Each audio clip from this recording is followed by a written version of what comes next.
Comment utiliser les neurosciences pour être plus heureux? Nous voulons tous être heureux. Personne ne se fixe l'objectif conscient, en tout cas, de ne pas être heureux.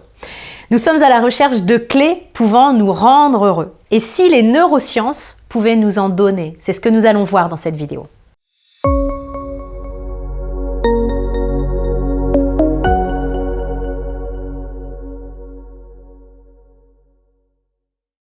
Bonjour et bienvenue dans cette vidéo, mon nom est Nathalie Martin, je suis coach en éveil de conscience et je suis la créatrice du programme Éveil, un programme de coaching qui vous permet de sortir du mode pilote automatique pour créer une vie inspirée et inspirante. Je vous invite à consulter la description qui accompagne cette vidéo pour en savoir davantage sur la manière dont je peux vous aider. Aujourd'hui, on parle de plus en plus de neurosciences, cette science qui s'intéresse au fonctionnement de cette machine incroyable que nous avons entre nos deux oreilles, j'ai nommé notre cerveau.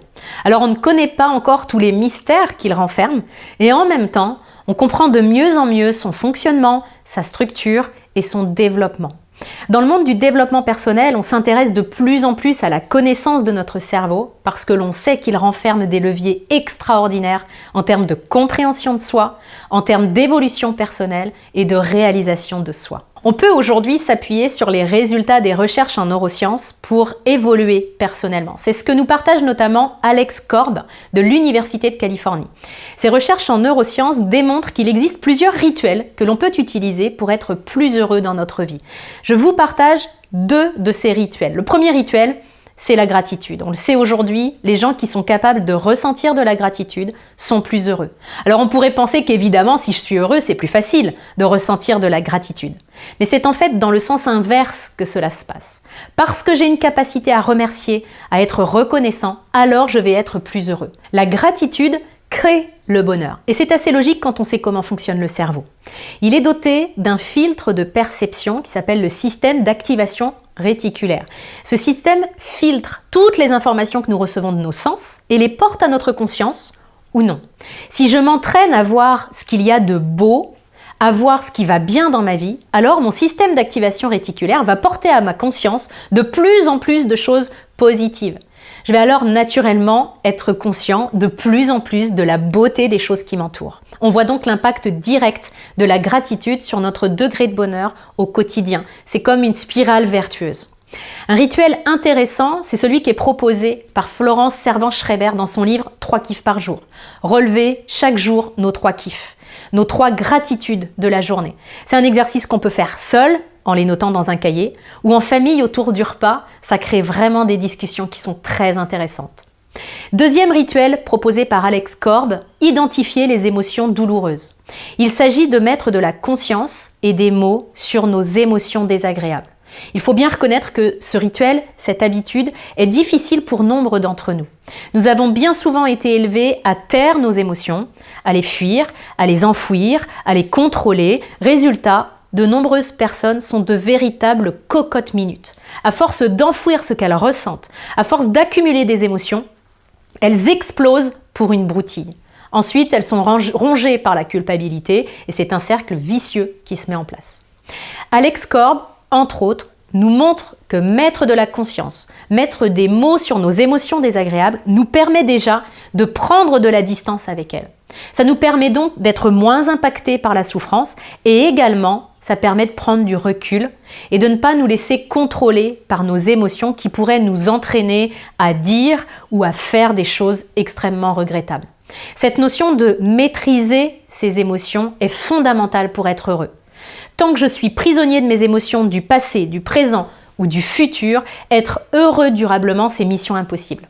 C'est ce que je travaille en profondeur dans ma formation « J'apprends à gérer mes émotions ». Je vous mettrai le lien dans la description qui accompagne cette vidéo pour que vous puissiez profiter de ma méthode. Troisième rituel que je vous propose pour compléter ceux d'Alex Korb, la pleine conscience.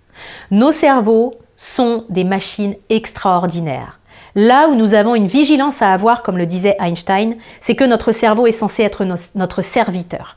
Et il est devenu le maître de nombreuses personnes. Des personnes qui ruminent, qui cogitent, qui angoissent et qui passent plus de temps à penser à leur vie qu'à la vivre vraiment. La pleine conscience aide à reprendre la maîtrise de notre mental, à ne plus en être esclave justement.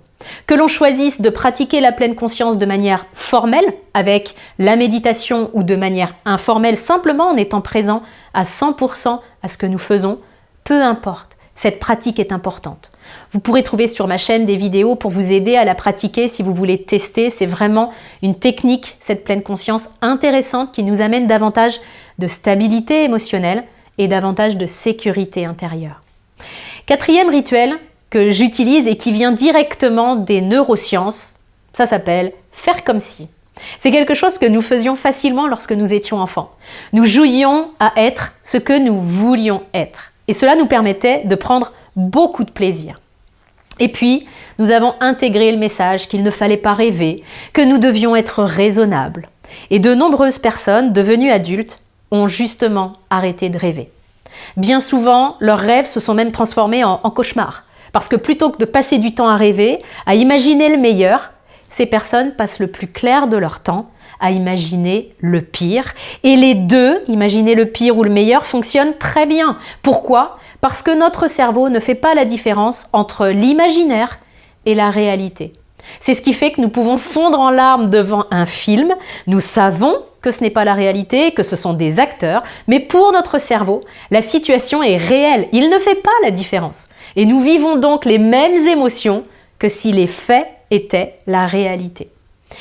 Si j'imagine des situations catastrophes dans mon futur, alors pour mon cerveau, elles sont réelles. Donc je vais vivre les émotions désagréables associées à ce scénario. On voit donc bien que notre capacité à faire comme si le meilleur arrivait ou faire comme si le pire arrivait a un impact direct sur la qualité de notre vie. D'abord dans le quotidien de par les émotions que je vais vivre, parce que évidemment que mon quotidien n'est pas le même si je le passe dans l'angoisse ou dans la sérénité et la confiance par rapport à l'avenir. Et cet impact ne résonne pas seulement dans le présent, mais dans l'avenir aussi, parce qu'on sait aujourd'hui par les recherches en physique quantique cette fois, que je n'attire pas ce que je veux dans ma vie, j'attire ce que je suis. J'attire et je crée ce qui vibre à la même fréquence que moi. Donc si je suis sans cesse dans la peur, le stress, c'est ce que j'attire aussi. Et si je fais comme si, en me projetant mentalement dans mes objectifs comme s'ils étaient réalisés, alors je suis déjà en route vers leur matérialisation. Voilà pour les 4 rituels que je voulais partager avec vous. Comme je le dis souvent, l'idée n'est pas de vous dire « il faut faire des rituels ». Il ne faut rien et vous ne devez rien. Vous avez juste à votre disposition des possibilités, des opportunités que vous êtes libre de choisir ou non. Si vous avez envie de tester, je vous invite à choisir un seul de ces rituels, celui qui vous parle le plus. Mettez-le en place avec régularité et vous pourrez en récolter tous les bénéfices. Comme je vous le disais tout à l'heure, si vous sentez que vous avez du mal à gérer vos émotions, vous pouvez découvrir le programme « J'apprends à gérer mes émotions » dans la description qui accompagne cette vidéo. C'est un programme où je vous enseigne en profondeur comment maîtriser vos émotions du passé, du présent et comment utiliser vos émotions du futur pour créer vraiment une vie qui vous fait vibrer. Je vous laisse consulter les détails dans la description. Merci de partager cette vidéo, de la liker, de la partager. En faisant ça, vous m'aidez à apporter une contribution de plus en plus grande et je vous en remercie par avance. Je vous souhaite le meilleur et je vous retrouve très bientôt dans une prochaine vidéo.